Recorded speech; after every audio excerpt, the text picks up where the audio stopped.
叶哥哥，你是不是要把莹莹一个人丢在这里？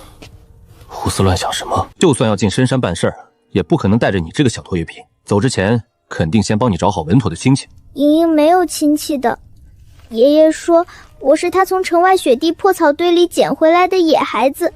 这世上除了爷爷和奶奶，再也没有人喜欢莹莹了。那天晚上，坏人提着刀闯进来。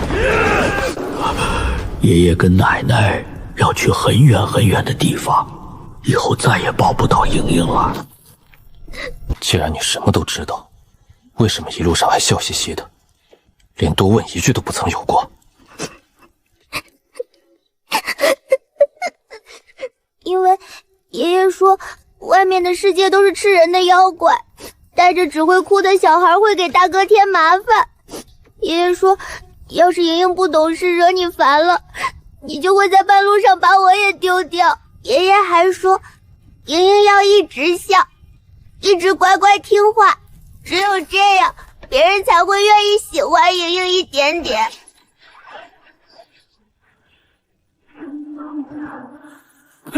姐姐，俺这是弄啥嘞？非得玩死我才甘心吗？有话好说，咱就把这满天飞机收一收，行不行？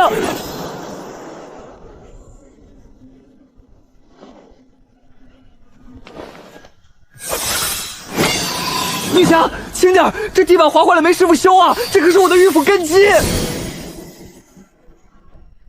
照顾好那个孩子。就算你不说，我也能照顾好他。你这自磕的不多余吗？还毁了我孕妇几块地板，咱们这算合租吧？你是大门不出二门不迈的，管的倒是挺宽。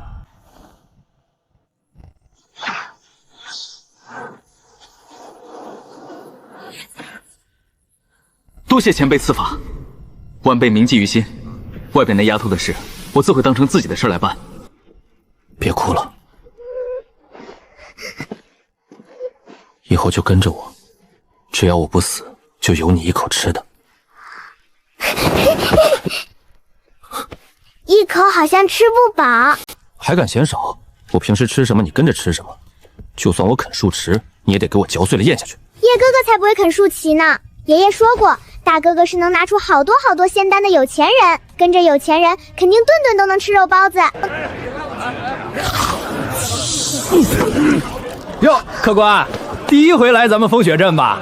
您这是想点几个热菜歇歇脚，还是想开间上房住几天，还是说想打听打听函授谷里的买卖消息？吃饭住店一会儿再说。你们这儿关于函授谷的消息，什么价目？寻常消息不值钱，外头街上赏2个铜板，闲汉能给您说1箩筐。挑值钱的说。咱们客栈正中央的铁木柱上挂牌子发布互标任务，不管成交多少，东家抽1成红利。包个民间舞把式，500两雪花银起步。不过对付低阶凶手，就是去送考粮。若是顾修士呢？散修按境界算账，雪隐宗弟子起步就是5块灵石，还不带还价。不过那都是穿行大陆的价，客官要是想往函授谷深处走，采高年份灵草，那价码起码翻50倍往上，还得看有没有不要命的疯子肯接。说我要去的地方是千寿崖。客官，您莫不是拿小人虚开心？那地方连元婴老顿走错一步都得丧命，你这是去找死啊！先开一间清静上房。好嘞，天字3号房一间，客官楼上请。邪了门了，这年头不要命的主怎么越来越多？500灵石，老子没眼花吧？哪个大金主跑来这鸟不拉屎的地方撒钱？你先看清楚要求，需要对函授谷极度熟悉，能深入谷内避开凶手，关键时刻还得有实力硬刚凶手。最重要的一点，能照顾小孩儿。这谷主脑子被阴风吹坏了吧？去那鬼地方要带个小孩？500灵石买1条命，顺带当保姆，这买卖谁接谁是傻子？带这丫头确实麻烦，但放在客栈里更不安全，只能找个靠谱向导分担压力。慢点吃，没人跟你抢。叶哥哥，这家的鸡腿真好吃。有事？悬赏我接了，什么时候出发？这次任务可是要深入函授谷，你确定没问题？我刚从函授谷出来，里面的情况我很熟悉。这是50枚灵石定金，事成之后再加100枚。明早晨时，客栈门口见。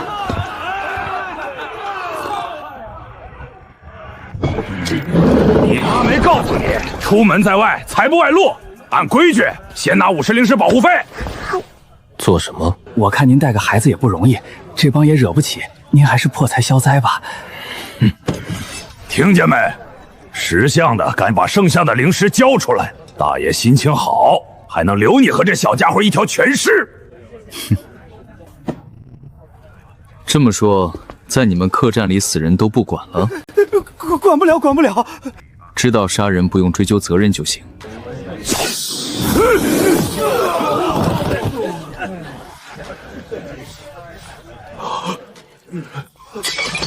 弹指间杀人，连兵器都没拔，这人修为到底多高啊？2天后出发，做好深入函兽谷最深处的准备。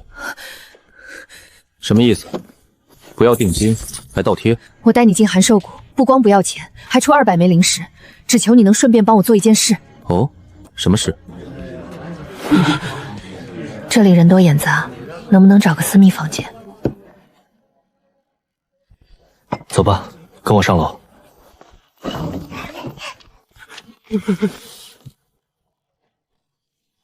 叶哥哥，我可以在里面吃吗？去吧，乖乖待着，别出声。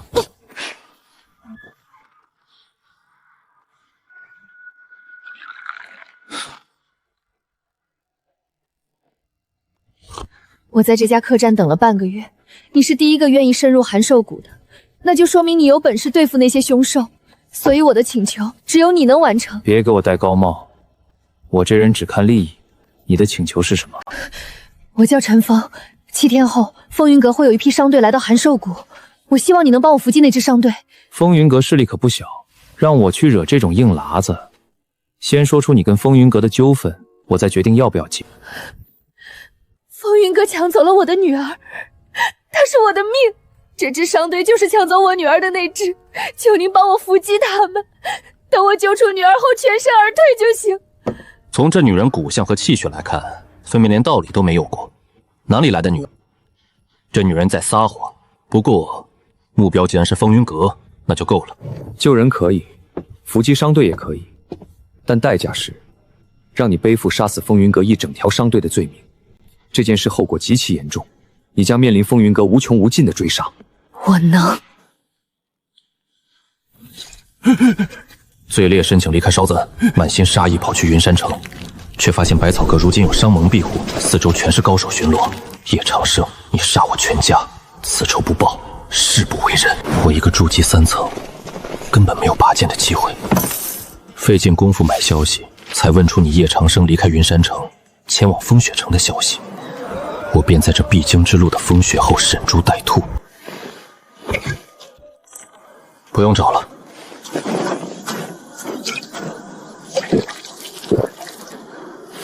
叶长生，只要你敢出现在风雪镇，就是你的死期。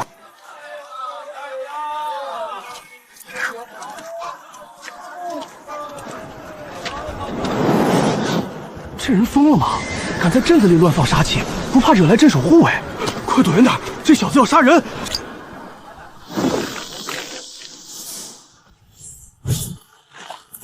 叶长生，去死吧！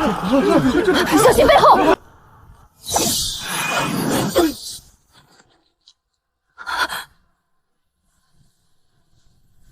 叶哥哥，刚才是不是有人在喊你的名字呀？你听错了，只是风声而已。刚才被你杀死的那个，是你仇人吗？不知道，也许是迷路了。这人才30岁容貌，却有100岁深沉，杀伐果断到了极点，简直比函兽谷里的凶兽还要可怕10000倍。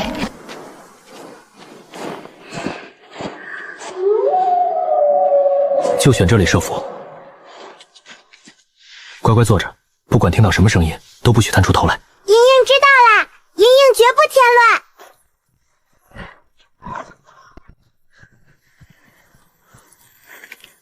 他们来了，是他们，那就是风云阁的车队。莹莹，过来，抱紧我，闭上眼睛。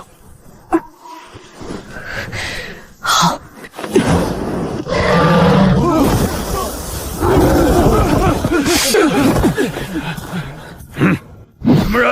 好大的狗胆，活腻了是不是？路过而已。路过，别从几十丈高的崖顶上人弄鬼，瞎了你的狗眼，看山装清楚，这是谁家的商队？我们可是风云阁的人，赶紧滚开，不然把你们砍成肉泥去喂凶兽。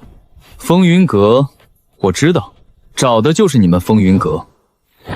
看来是专门来找茬的了，报上名来，我手下不斩无名之鬼。你们风云阁平日里没少吃空饷吧？仗着有些背景，甚至连我宗门长老的利益都敢贪图，这胆子可真够大的。我风云阁暗中帮大宗门长老转运不法赃物，是极其隐秘的勾当。眼前这人怎么会知道的这么清楚？这位兄弟，饭可以乱吃，话可不能乱讲。我们风云阁做生意向来本分，你口口声声说我们贪了长老利益，不知道你指的是哪位长老？本分？你们风云阁要是本分，太阳打西边出来。至于我是谁派来的，你们还不配知道。你连宗门都不肯说，我怎么知道你不是虚张声势？既然敢来拦路，总得报个腕儿吧。阁下到底是哪个宗门的？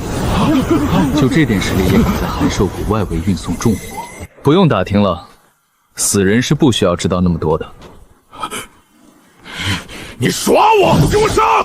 记住，杀死你们的人叫叶长生。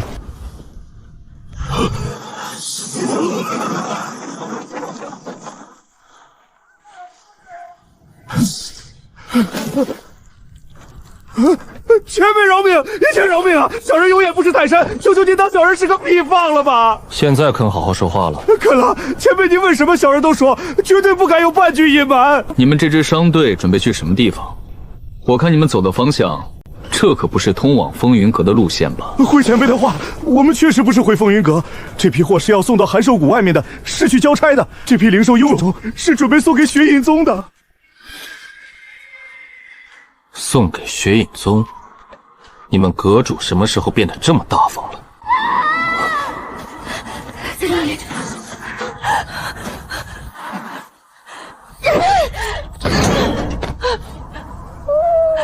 晨晨，娘来了！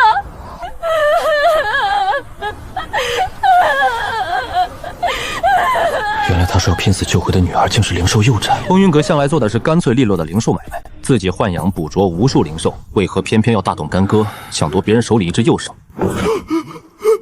是你！你这个叛徒为什么会在这里？那个人竟然没杀掉你！你们认识？把你知道的都说出来。前辈，小人全说，他不仅是我们的人，而且还是个叛徒。他监守自盗，偷偷带走了阁里极其重要的一只灵兽幼种。阁主大发雷霆，直接对他下达了最高级别追杀令。我们这次运货途经风雪城附近也是运气，碰巧撞见了他躲在那种穷乡僻壤，立刻动手把兽种抢了回来。抢回后，队里派了个高手去斩草除根，想彻底灭口。我怎么也没想到，那个人居然失手了。他非但没死，还找来了您这样的大能。难怪这女人愿意倒贴300灵石也要拉自己来伏击风云阁商队，原来根本不是什么强盗抢人戏码，而是风云阁清理门户的恩怨局。她隐瞒了风云阁出身身份，也隐瞒了这只灵兽的真正来历。他的事待会儿再说。回答我刚才的问题，你们风云阁费这么大劲弄来这么多珍贵灵兽幼种，为什么要送给雪隐宗？回前辈的话，这不是我们阁主突然大方，而是不得不送啊！雪隐宗最近出了件震动各方的大事，他们宗门里前不久刚出了一个100年难得一遇的绝顶天才，听说是上面亲自验证过的，空前一剑的仙灵根弟子周一南，那个曾经让我倾尽所有，却在最后关河亲手挖走我仙髓的女人。她靠着夺取我的仙髓，才成就万中无一的仙灵根，最终被高高在上的灵神宗看中，破格收入，一跃成为高不可攀的仙门天骄，而自己却被像扔垃圾一样抛弃在荒山野岭，寿命终尽而死。仙灵根，这世上哪有那么多天生的仙灵根？多半又是哪个倒霉鬼被抽干了底蕴，成就了别人的通天大道。前辈，小人知道的都已经全交代了，这批贺礼就是为了巴结那位仙灵根天才，求您行行好，饶小人一条狗命吧。说完了就上路吧。不，你答应我。对不起，我确实是对你撒了谎，我隐瞒了我是风云阁叛徒的身份，也隐瞒了晨晨的身份。我实在走投无路，把你卷进这个局里，骗你出手帮我伏击商队，千错万错都是我一个人的错。你要杀妖，寡臣凤绝无怨言。但我求你放过晨晨，他只是一只什么都不懂的幼兽。起来吧。你不杀我？你不用摆出这副视死如归的架势。我不在乎你以前是干什么的，也不在乎你惹了多大麻烦。我们一开始就说好了，这是一场公平交易。我不管你叫陈峰还是别的什么，接下来我还需要你带路，带我进寒兽谷。你放心，寒兽谷的地形，这世上没有几个人比我更熟。从现在起，我的命就是你的，我一定会做好向导的职责。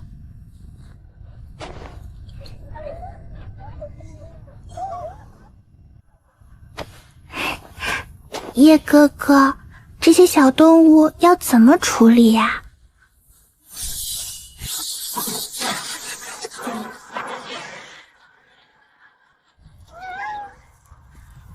你疯了！这可是整整数车的灵兽幼种啊，每一只都极其稀有。这要是全部弄去黑市发贸，起码能卖出几十万灵石的天价。你就这么全放了？随便找个地方卖掉，也能换一大笔修炼资源啊！想要你抓几只去卖。快跑吧，快跑呀！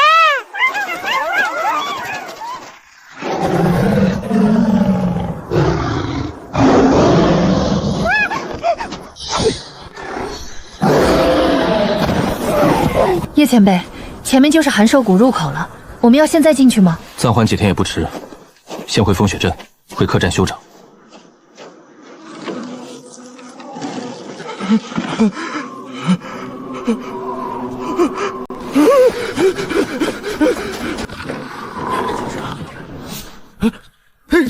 客官，您这是要打尖还是住店？准备2间上房。天字号2000，快烧热水！叶前辈，其实不用这么破费，我和您挤一间柴房，或者我在门外打个地铺守着就行。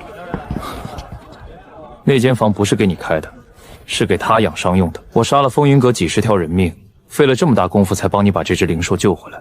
你要是让他在柴房里冻死了，我岂不是白忙活一场？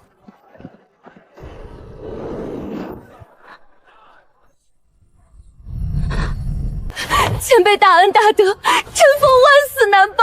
用最坚硬的寒铁加急打造一个极其坚固的铁笼。客官放心，这笼子别说普通凶兽，就算是4品以下的妖兽，咬断了牙齿也绝对破坏不了一丝一毫。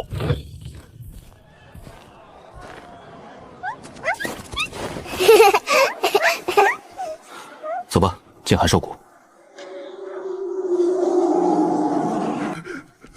地道市镇界府县峡谷子叶多相生。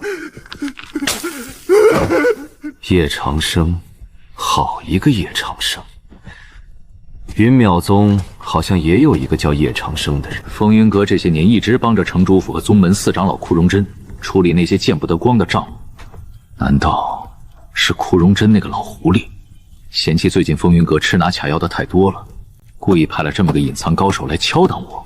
叶长生，不管你是谁，敢动我风云阁的货，这条命我裴九长要定了。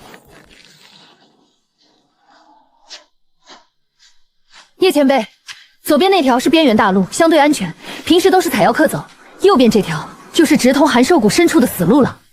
走右边。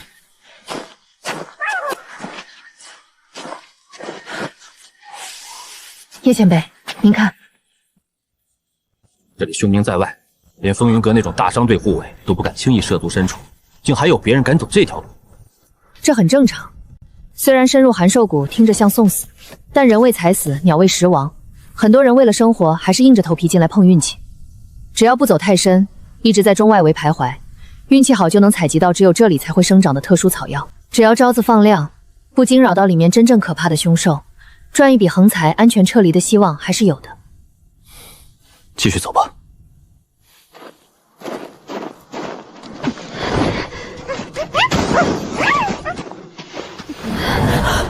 前辈，你们不冷吗？不冷呀，叶哥哥身边好暖和的，就像有小火炉一样。这有什么好冷的？把周围袭来的寒气用剑气砍碎就行了。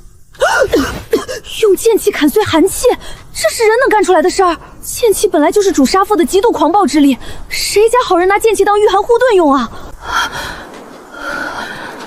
这得需要多么恐怖的神识控制力！要把剑气细化到肉眼不见的程度，精准劈开每一丝侵袭身体的寒气，还不能伤到旁边齐硬硬番毫。操控剑气到这种精细入微的程度，这人的境界怕是得金丹甚至元婴老怪才行吧？叶前辈，冒昧问一句，您现在到底是什么境界啊？断体境9层大圆满。断体境还9层大圆满，这糊弄鬼呢！你家断体境能一剑秒杀筑基5层，你家断体境能用剑气劈开寒兽骨的极寒之气，你就是说明天要飞升我都信，你跟我扯断体境！前辈说笑了，前辈真是深藏不露。你如果觉得冷，可以牵着我的手，只要挨着我，剑气也能流转到你周围，帮你抵御寒风。不用了，我在这地方走习惯了，皮糙肉厚的不怕冷，就不劳烦前辈了。既然不怕冷，那就加快点速度，天黑之前必须赶到内卫区域。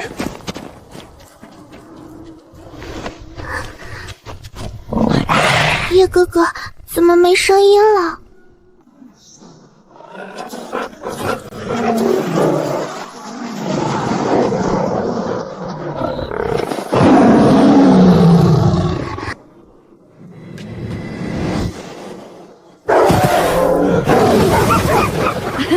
这帮雪狼还挺聪明的，肯定是察觉到前辈您的气息，知道在您手里绝对活不下来，就赶紧夹着尾巴走了。从禁锢开始就一直用剑气御寒。刚才狼群围上来时，明明一点都没害怕我身上的剑气，怎么自己刚准备动手，他们就突然变了态度，吓得抱头鼠窜？应该是他们察觉到了我动了真格做的杀意，所以才溜了。走吧，别耽误时间。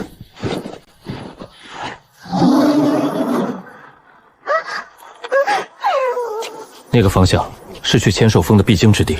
是，而且没有其他路能绕开。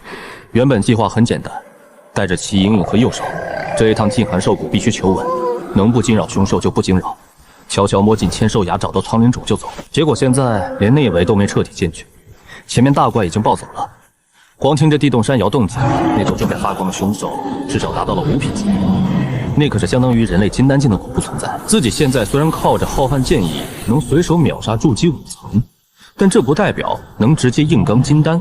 大境界差距就是一道不可逾越的鸿沟。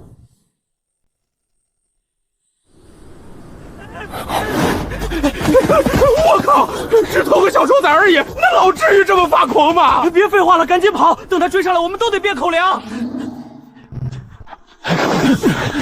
赶紧滚开，别在这挡路！我们是血影宗弟子，敢拦路，老子现在就收拾你们！那里鼓鼓囊囊，明显藏着什么活物，还在不安蠕动。原来是这样，两个不知死活的蠢货，5品凶兽兽崽，这才导致那头5品大妖彻底发狂，堵住了去千兽崖的必经之路。让开！找死是吧？老子让你滚远点，听不懂人话吗？再不让开，老子连你们一块劈了！少跟他们废话，直接杀了！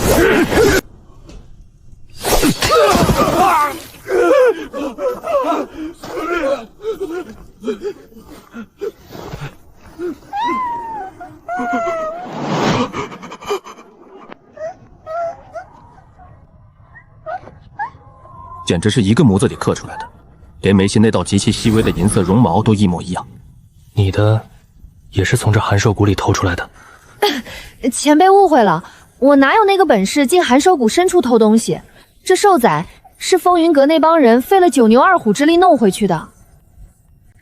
我以前在风云阁就是专门负责照料这些幼兽的，但在照顾晨晨的时候，这小家伙太通人性了，我实在不忍心看他以后被抽干受血，或者练成杀人傀儡，这才大着胆子带他偷偷跑路了。5品凶兽幼崽，虽驯服后灵性不如天生同品灵兽，但如果从小好好培养，绝对是一大战力。光拿到黑市上卖，至少也能飙到500万灵石以上。难怪风云阁要下死命令追杀陈峰，也难怪眼前这几个血影宗弟子要铤而走险。自己回家找你爹妈去。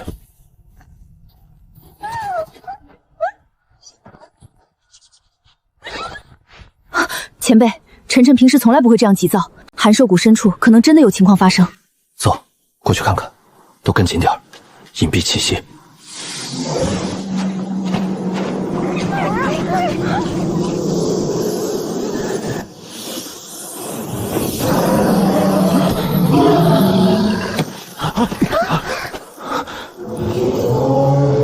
金丹境，而且看波动平稳程度，已是实打实的金丹境3层。孽畜，还敢挣扎！这次不光要夺走你的孩子，本少爷还要将你拘缚在宗门后院，每日从你身上取走兽血，助我修行。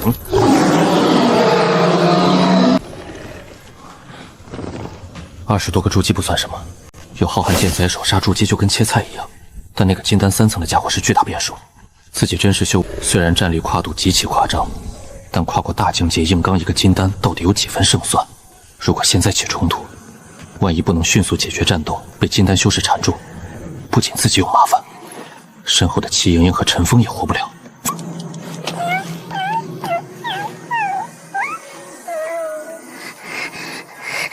们都给我住手！不许你们伤害这只大狗！哪来的不长眼的东西？连我雪隐宗的战法也敢闯！20多筑基加一个金丹，自己倒能全身而退，但身后一大一小，外甥2只兽崽，估计得被轰成渣，必须得稳一手。你们可知道杀害我雪隐宗弟子的后果？什么雪隐宗弟子？不知道，眼眉头都不曾杀过。还在装傻？哼，那只幼兽是我亲口下令让2名弟子潜入内围夺走的，现在他安然无恙跟在你们身边，只能说明我那2名不成器的师弟已经遭了你的毒手。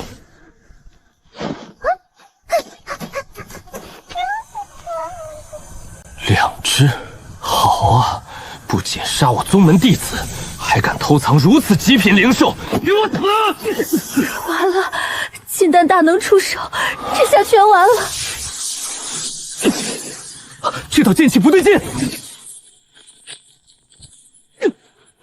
啊！我没看错吧？穆师兄可是金丹3层的高手，对面那小子身上一点阵元波动都没有，顶多是个断体境。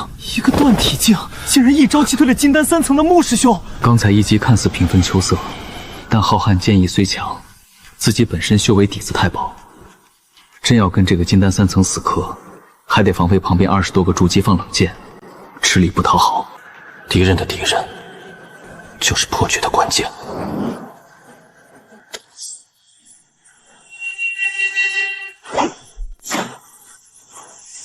不好，快躲开！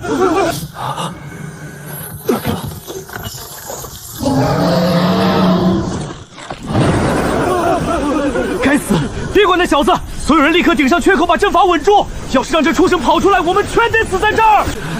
当着我的面修补阵法，真把我当看客了。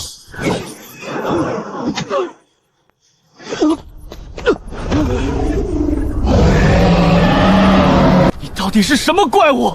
一个断体境，怎么可能会有这么霸道的剑气？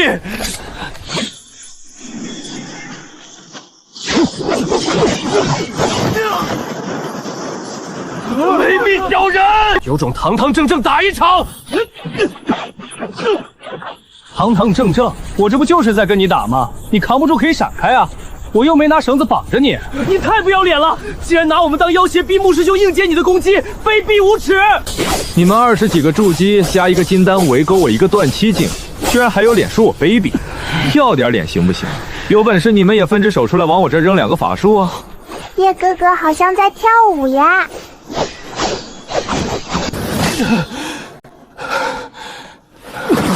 穆师兄，不能再耗下去了。凶手要是死了，今天这烂摊子可没人收拾，必须尽快把他放出来，让他自己去解决这帮雪隐宗的人。结束了。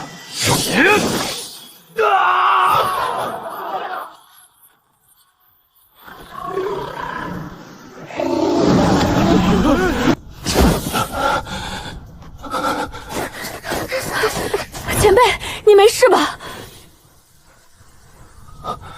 去死吧！都给老子闪开！这种级别临死反派哪是你们能挡的？上去就是送人头！动啊！给老子动起来啊！让我来。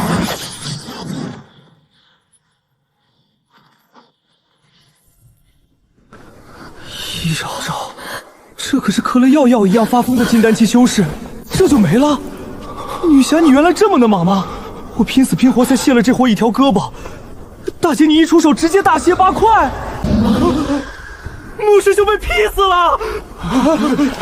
那小子已经油尽灯枯了，他连站都站不起来。刚才那一招绝对是回光返照，杀了他给穆师兄报仇，把那2只极品幽兽抢过来，我们一样能立大功。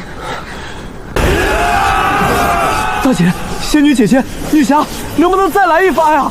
这帮孙子又像灌了铅，没有任何见义亡名。完了，大姐这是打完卡就下班了。大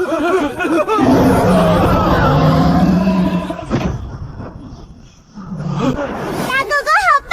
大哥哥加油，打坏人！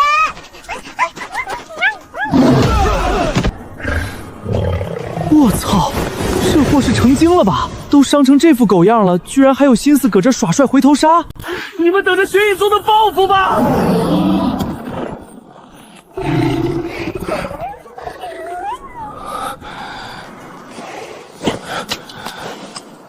里头是还原丹，给他喂下去。前辈，这是3品还原丹，这么珍贵的救命神药，你难道不自己留着吗？留着干嘛？当糖豆嚼吗？那界里光是从商盟废丹提纯出来的4品极品丹药就有好几百颗，2、3品按吨算，拿出一颗3品还原丹对我来说就跟拔根腿毛一样。哪来那么多废话？赶紧喂！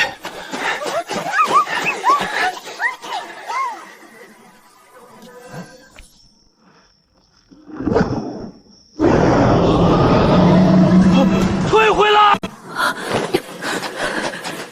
别靠那么近，这是凶兽，不是灵兽。凶兽兽性十足，智力偏低，骨子里就是个认血不认人的杀戮机器。想驯服这玩意儿可能性基本为零。在这危机四伏的修仙界，随便发缓心可是要命的。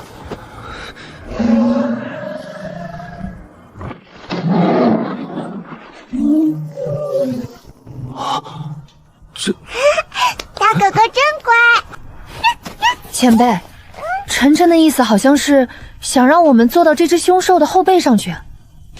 坐他身上，这还只是函授外围。如果要继续朝深处走去千兽下找苍龙种，路上指不定还会遇到多少高阶凶兽。以我现在油尽灯枯的状态，再跳出来一只4、5品大家，可以直接宣布大结局了。但如果有这头5品凶兽当坐骑呢？这可是县城顶级保镖，5品大妖的威压摆在那儿，谁敢不长眼跑来找麻烦？好，上去。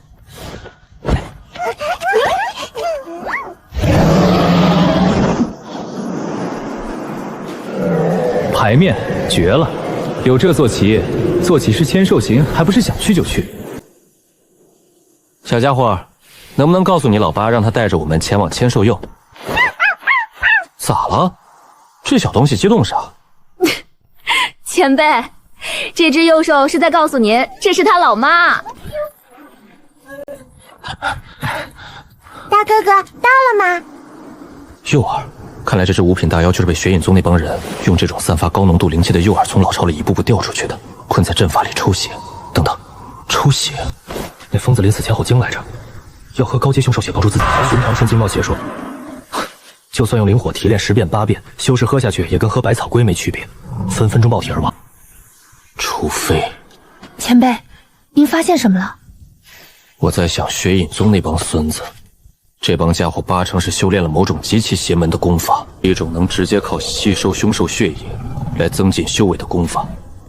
这就解释了为什么风云阁那帮家伙要千方百计到处搜罗高阶灵兽幼长，然后源源不断的送给血影宗。你是说他们拿这些幼兽当修炼的养料？哼，不然呢？当宠物养着玩啊？这买卖还真是黑到家了。走吧，进去说。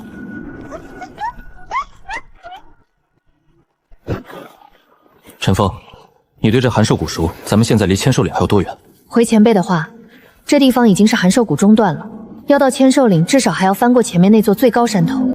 不过前辈，越往千兽崖那边走，地势越险侧，遇到的凶兽等级肯定也不在这只5品凶兽之下，危险程度不可同日而语。还得翻一座山啊！空荡荡的，刚才强行借用白衣女侠那道剑气，对身体负荷实在太大。现在体内大半灵气还没缓过来，真要遇到不长眼、高阶大妖，跑都跑不赢。不急这一时，外面风雪太大，就在这洞里先歇一阵，等我灵气恢复的差不多了再走。叶哥哥好香啊！吃吧，管够。多谢。好。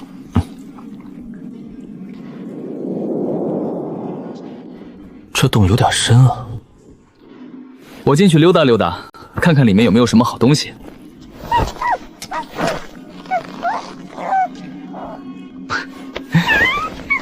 前辈，您别进去了，他说里面很危险，最好不要进去。小家伙，你是不是在逗我？既然里面危险，为什么你们还住在这个山洞里？他说啥？他说住在其他洞穴的存在，他妈妈打不过。好家伙，感情你们一家子是因为在外面抢地盘没抢过别人，被人打得没辙了，这才躲到这个有危险的洞口来当保安啊！这五品凶手在外面威风凛凛的，合着在这片地窖还是个受气包，哼，真有你们的！既然这母老虎宁愿带着孩子堵在危险门口，也不敢去抢别的地盘，那这洞穴深处藏着的东西究竟是个什么来头？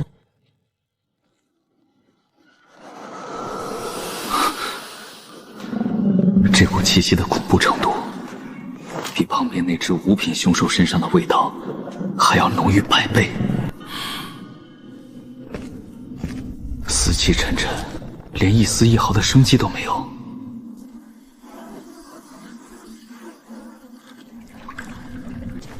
好家伙，整个人估计还没这老何的一块指甲盖大。破案了，之前闻到的那股恐怖兽气，纯粹是具残骸上残留下来的一点余味。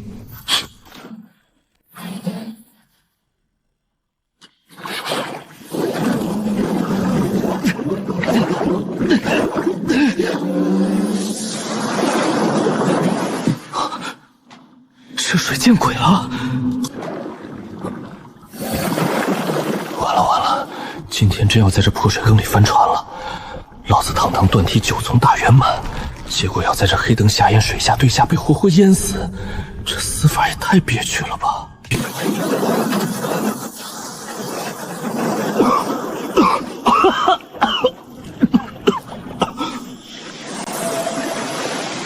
好家伙，你还有这功能！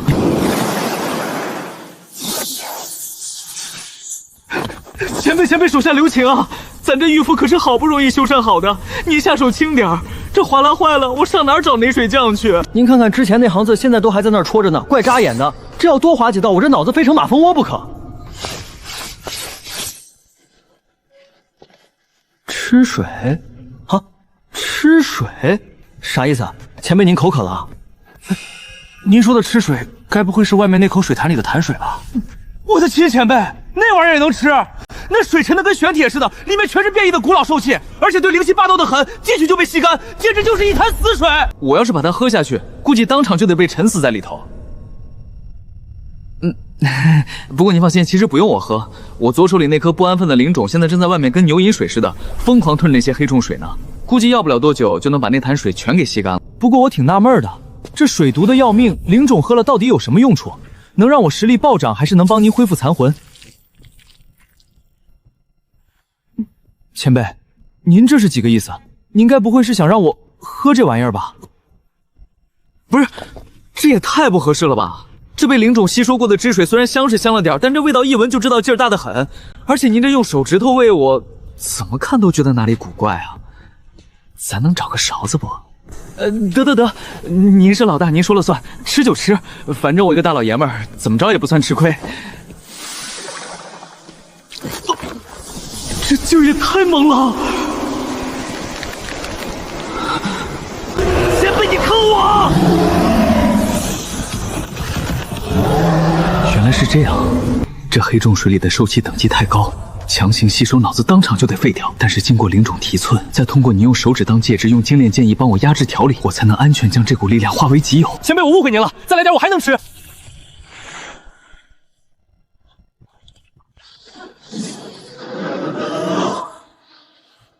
那个前辈，咱俩现在这个姿势是不是有那么一点不太对劲儿啊？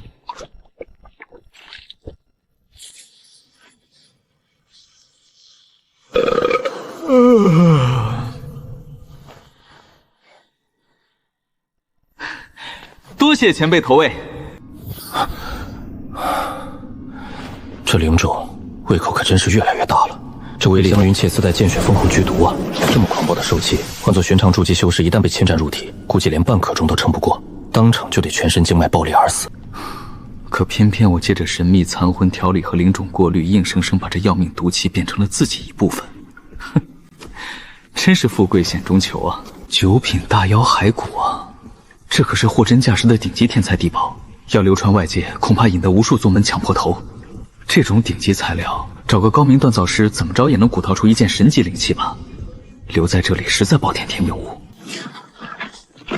虽然这只凶兽不知道死了几百年还是上千年，兽核里原本澎湃的兽气早就流失干净了，但兽死的骆驼比马大，毕竟是9品凶兽级别的物件，先留着，没准以后能有用呢。叶哥哥，你终于出来了！莹莹刚才听到里面好大动静，还以为你出事了呢。傻丫头，我能出什么事？叶前辈，你刚才里面到底发生什么了？没什么，就是里面积水太多，我顺手把那潭水给弄干了。里面没有藏着什么超级大妖吗？大妖确实有一个，不过已经死了不知道多少年了，就剩一堆骨头架子。我已经顺手把里面给处理干净了。处理干净了，那可是一只上古大妖，哪怕是死了，也不是一般修士能轻易靠近的。光是兽气就能让人心智发狂，他却能轻易抵抗这股兽气，真不知道实力究竟深不可测到了什么地步。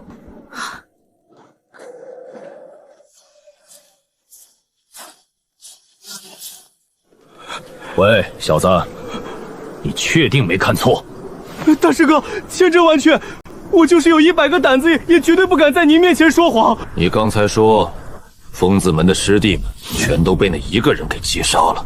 对，全部师兄他们甚至连那人的一招都没接下，就直接被轰成了渣子。要不是我跑得快，恐怕现在也已经是一具死尸了。大师兄，一个人全灭疯子门，那人的修为在什么境界？可是金丹期？不是金丹，看灵力波动似乎也是筑基期，但是那人的功法极其诡异，根本不像是咱们熟知的套路，而且他出手极其毒辣，手里绝对是攥着某种见不得光的阴招。哼，阴招旁门左道罢了。在绝对实力面前，任何阴谋诡计都不过是过眼云烟。带路，我倒要看看到底是哪个不知死活的家伙，敢在寒兽谷里动我们疯子们的人。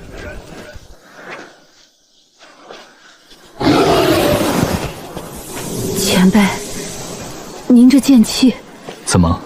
没，就是觉得您越来越深不可测了。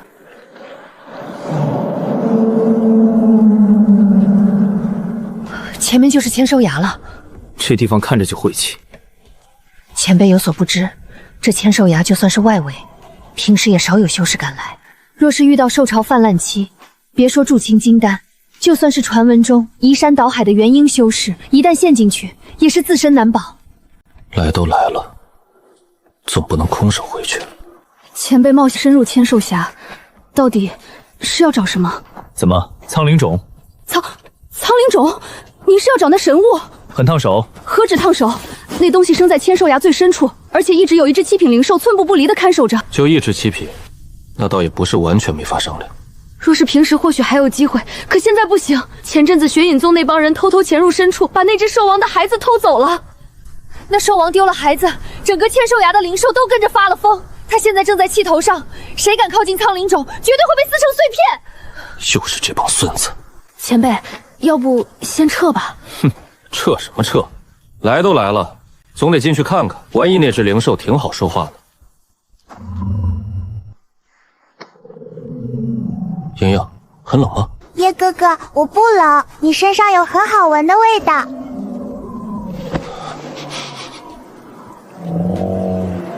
可能之前潜水沾了什么兽气吧。既然你觉得好闻，就贴着吧，反正这里也危险。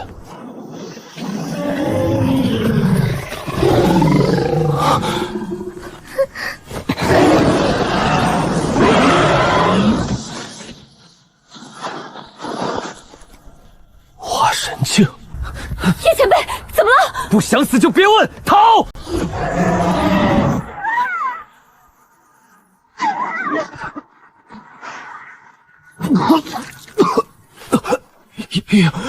没事吧？化形，真的是化神境老怪，这下麻烦大了。你身上有我讨厌的味道。别杀我！陈峰，快逃！叶前辈，叶哥哥，既然你着急送死，那就先杀了你。不要！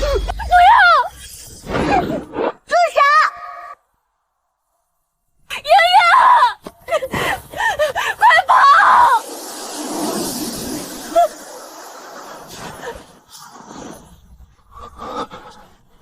公主大人，您怎么在这里？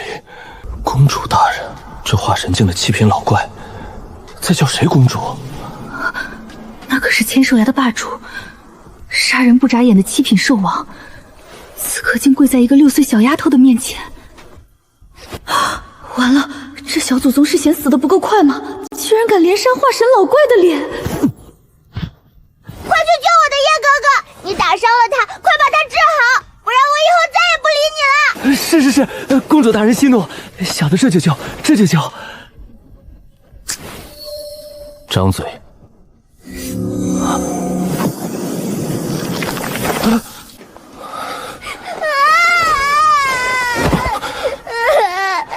刚才哥哥流了好多血。没事了，哥哥命硬，阎王也不收我。公主大人，您别哭啊，小的已经把他治好了。您看，他胳膊都完好无损，长出来了。是不是小的刚才力气太大，弄出什么声音吓到您了？都是小的不对，您千万别生气。虽然自己捡回了一条命，但眼前局面实在太过诡异。一个6岁的普通孤儿，一个被风雪城商盟分舵主临死前托付给自己的累赘，怎么会让千兽崖深处无敌的霸主跪地求饶？你到底是谁？为什么要叫她公主？人类蝼蚁，你居然还有脸藏兽王毒药，居告给公主大人，大人灌了什么迷魂汤？是不是你偷偷洗去了她的记忆，洗脑洗的她竟然连我都不认识了，反而如此亲近你这个卑劣的人类？我听不懂你在发什么疯。少在这里装蒜！你们人类修士无耻到了极点，别以为我不知道你们干的好事。当初要不是趁着我虚弱的关头，你们怎么敢潜入千兽崖最深处？你们群杂碎不残忍地抢杀了我的孩子，甚至还趁乱把公主大人给掳走了。要不是怕伤到公主，就冲你是个人类这一点，我刚才第一脚就该把你踩成肉泥。抢走公主，之前陈峰说过，血影宗的人趁着七品兽王虚弱偷走了他的幼崽，这才引发整个千兽崖灵兽暴动。如果眼前这白衣男人就是那只丢失孩子的七品兽王，那他嘴里说的在同一时间被人类趁乱抢走的公主，听英不是人类，他跟这些凶兽大妖有着极其深厚的渊源。这小丫头最开始表现出来的饭量大出奇，每顿饭吃的肉类几乎是一个成年壮汉的好几倍。当时自己只当她是饿怕了，再仔细想想，一般人类小孩吃下那么多食物，肠胃早就被灵气撑破了，他怎么可能像个没事人一样，甚至连肉都不长一块？还有之前在风雪镇逃亡时，自己丹田玉腹里那位神秘白衣女魂，明明一直对外界毫不关心，却在看到齐莹莹后产生了极大的情绪变动，甚至主动出手帮自己解决追兵。女魂留下的那行字让我照顾好这个孩子，当时只以为只是女魂动了恻隐之心，现在看来，这小丫头的来头恐怕大得通天。商盟那个分舵手宁可全家死端，也要私保这个孩子。你胡说！你是个坏人！你刚刚打我哥哥，还想杀我们，我根本就不认识你！公主大人真的不认识我了？哪怕我治好了这个人类蝼蚁，公主大人还是觉得我是坏人？难道那帮该死的人类真的彻底抹除了公主的记忆？不对，我好像搞错了一件事。我之前一直是用灵兽本体形态在深处看苍灵青种和守卫公主的，这副化成人身的样子，是我晋级化神境不久后才凝聚出来的姿态。公主大人以前压根就没见过我变成人类的样子，难怪她觉得我面生。怪我，都怪我脑子不灵光。公主大人您别怕，小的刚才气糊涂了，忘了这茬了。这副皮囊您没见过是正常的，您再仔细看看小的。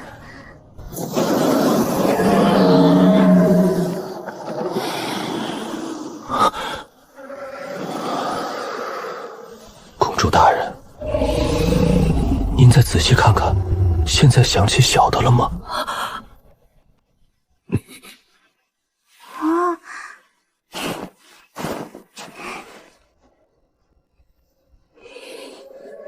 哦，好像有点印象了。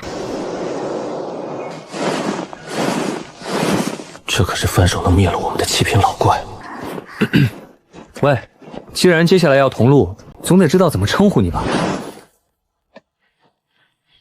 你还没有询问我名字的资格，臭然泪。你又凶我叶哥哥，更让人讨厌了。公主大人，您千万别生气，我是兽皇的第一从属，名叫尼古拉科什，先皇赐我单字为骨。公主老们，您叫我小谷子就行。行，小谷子呀，咱们还有多久到达千兽崖最深处？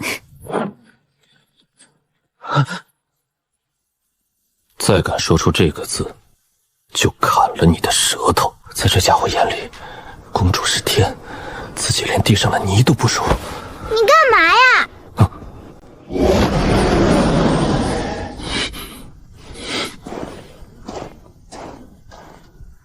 真是一物降一物。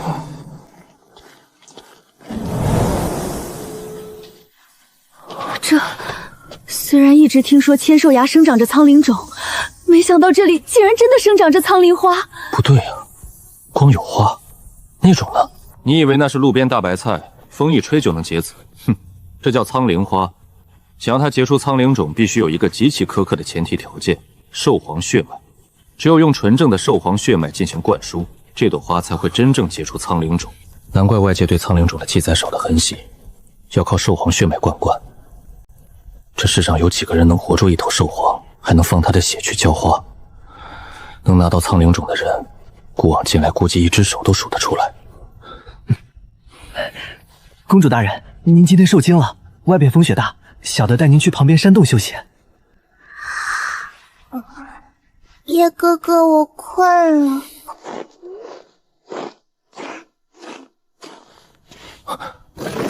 这应该就是古平时栖息的地方。想想也对，这些高阶灵兽平时不是补就是睡觉，对人类那种几室一厅的格局确实没什么需求。公主大人，您先在这里将就一下，小的这就去外面给您找点新鲜物回来。不用了。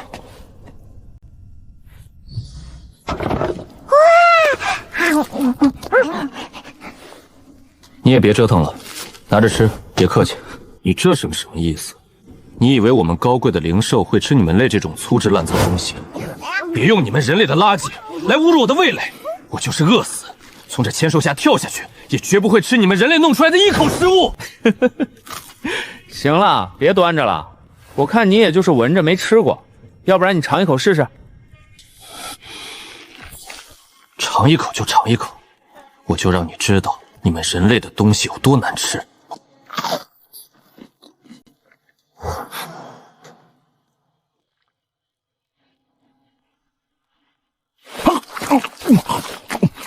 怎么样？吃我们人类的食物是什么感觉？真香！现在吃饱喝足了，也该说点正事了吧？莹莹的身份到底是什么情况？当初她是被谁抢走的？还有，你的孩子到底是被谁杀死的？你一个人类打听这些干什么？因为这孩子以后归我管，既然我要护着他，那他的过去我总该知道的清清楚楚才行吧。你想知道公主的身世，那要从当年人族和兽族那场惨烈的战争说起。大战之后，兽族溃败，为了保存最后的血脉，7大兽皇带领各自仅存的分支躲藏到了九州各地。我们这一支就是一直藏在这寒兽谷深处的冰皇一脉。所以莹莹是冰皇的后代，她是这一代的兽皇，兽皇一脉向来单传。数千年前，为了不暴露行踪，前任兽皇遣散了手底下所有的兽族，整个千兽崖只有我一个人得到了留下来陪伴兽皇左右的叔叔。既然只有你一个贴身护卫，那你们尊贵的兽皇是怎么流落到外面，差点被人宰了的？前任兽皇离世时，耗尽了自己所有的生命力，才留下了公主大人。本来一切都很顺利，我也一直守着她，直到寒兽谷外来了一帮杂碎。什么杂碎？一个叫雪隐宗的门派，他们联合了另外一帮势力，趁着我刚破境虚弱的时候，突然袭击了千兽崖。他们夺走了公主大人。雪隐宗，又是雪隐宗。当年挖走自己先岁的宿敌周一木就在这个门派，他们竟然连寒兽谷都伸手进来了。还真是踏破铁鞋无觅处，所有的仇全撞到一起了。我当时不顾一切跟他们血拼，可我双拳难敌四手，被打成重伤，不仅没能留住公主大人，连我自己的孩子也被他们打成重伤，强行抓走了。既然知道是谁干的，你堂堂化神期凶兽，这几年为什么不杀出去找？这株花是前任兽皇用精血和魂力一点点培养出来的，它就是公主大人未来的本命寄托。我必须留下来看管它，必须用我的灵力不断滋养，哪怕一天都不能离开千兽崖。想出去找公主，我也想找我的孩子，可我出不出去，我只能憋屈的待在这该死的寒兽谷里，连个打听消息的办法都没有。所以我必须谢谢你，谢谢你把公主带回来，你救了冰皇一脉最后的血脉，你也是我的恩人。血影宗要杀，周一木要死，现在白送上门一个跟血影宗有血海深仇的化神期打手，这种买卖不谈，真是瞎了眼。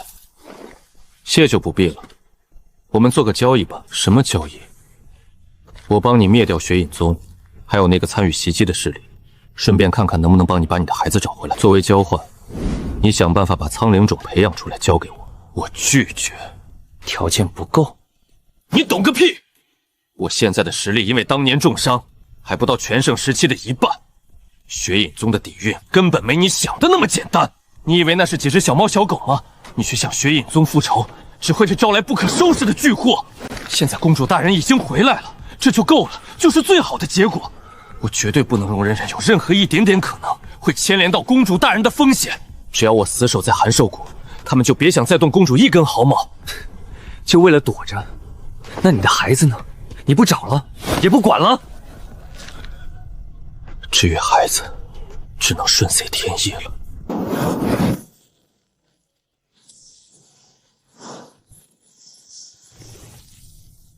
自己的孩子都可以抛弃，废物东西，废物东西！你找死！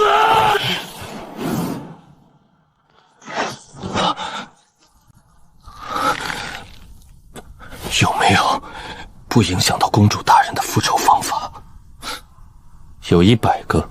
行，协议达成，我帮你想办法报仇，尽量帮你找回你的孩子。作为交换，你协助我达成我1毫的目的，前提是这一切都不能让莹莹有一丝一毫的风险。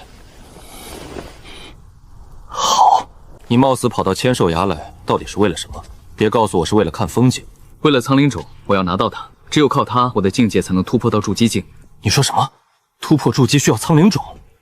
难道你的灵根是苍灵根？是的。自己持有苍灵根这件事，在云山城和云淼宗早就不是秘密，但外界根本不知道，更不知道他就是那个传闻中持有苍灵根的云淼宗弃徒。难道真的是天意？什么天意？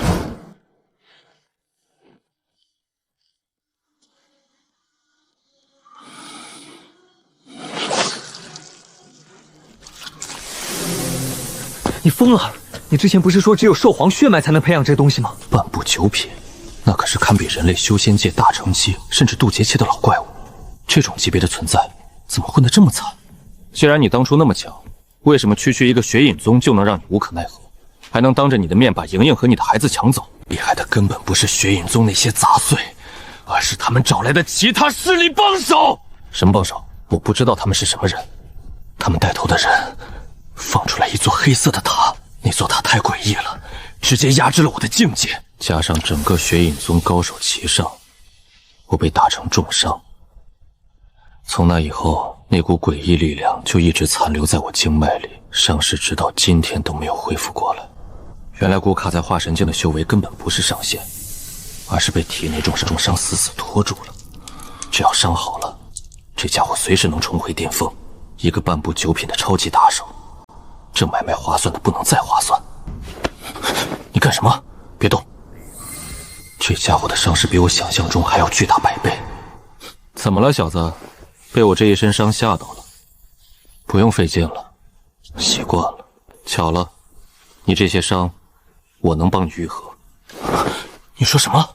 我不但能帮你治愈，还能让你恢复到巅峰的实力。恢复巅峰？这怎么可能？不过治你的伤需要药草，而且必须是极其珍贵的草药。我现在手里可没有那么多存货。慢点，你急什么？起风！他。